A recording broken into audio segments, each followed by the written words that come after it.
Welcome to Prabhat news. వేసవి దృష్ట్యా ప్రజలకు నీటి సమస్య లేకుండా చర్యలు చేపట్టాలని రాష్ట్ర సాంఘిక సంక్షేమ శాఖ మంత్రి డాక్టర్ డోలా శ్రీ బాల వీరాంజనేయ స్వామి అధికారులను ఆదేశించారు. మంగళవారం నాడు ప్రకాశం జిల్లా తూర్పు నాయుడుపాలెంలోని తన క్యాంపు కార్యాలయంలో కొండపి నియోజకవర్గంలోని 6 మండలాల ఎంపీడీఓలు, ఎంపీఆర్డీఓలు, పంచాయతీ కార్యదర్శులతో గ్రామాల వారీగా సమీక్ష సమావేశం నిర్వహించారు. ఈ సమీక్షలో నీటి సరఫరా, విద్యుత్, సీసీ రోడ్లు, పారిశుద్ధ్యం, డ్రైన్లు తదితర అంశాలపై సమీక్షించారు.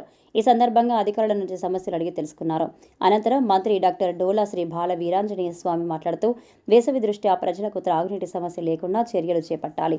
పాడైపోయిన మోటార్లకు వెంటనే మరమ్మతులు చేపట్టాలి. ఏ ఒక్క గ్రామంలో నీటి సమస్య ఉండకూడదు. గ్రామాల్లో పచ్చదనం, పరిశుభ్రతను పెంపొందించాలి. సైడ్ కాల్వలు, డ్రైన్లను పూడిక తీసి ఎప్పటికప్పుడు శుభ్రం చేయాలి. అన్ని గ్రామాల్లో ప్రతి నెల 3వ శనివారం స్వచ్ఛాంధ్ర, స్వర్ణాంధ్ర కార్యక్రమం నిర్వహించాలి. అన్ని గ్రామాల్లో వీధి లైట్లు ఏర్పాటు చేయాలి. అధికారులు ప్రజలకు జవాబుదారీతనంతో పనిచేసి ప్రభుత్వానికి మంచి పేరు తీసుకురావాలి.